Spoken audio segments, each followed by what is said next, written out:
Welcome to a new episode of the podcast Immigration Law.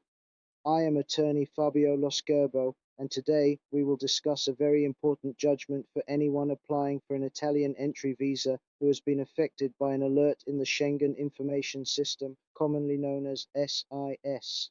This decision confirms a fundamental principle. The authorities cannot simply rely on the existence of a Schengen alert to refuse a visa.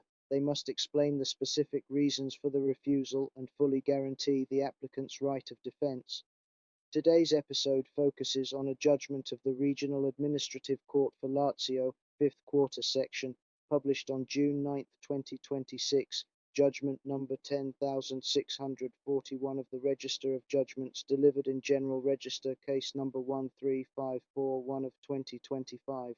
The case involved a foreign national whose application for a work visa was rejected by the Italian consulate because of an alert entered into the Schengen Information System by the Austrian authorities.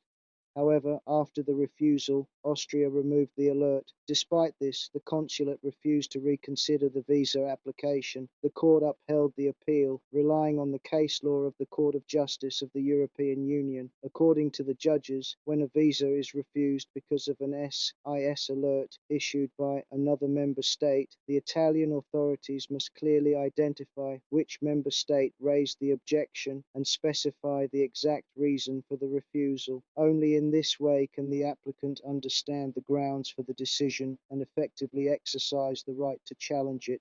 The judgment also establishes another important principle. An alert in the Schengen Information System does not automatically justify refusing a visa.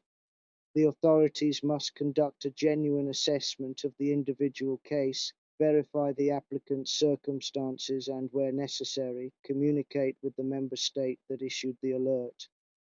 The court also referred to recent constitutional case law, which confirms that an SIS alert does not automatically prevent the issuance of a residence permit or an entry visa. Instead, every case requires an individual assessment to determine whether the applicant actually represents a threat to public order or public security. For these reasons, the Regional Administrative Court annulled the visa refusal, reaffirming that transparency, proper reasoning, and the right of defense are essential guarantees even in procedures involving the Schengen Information System.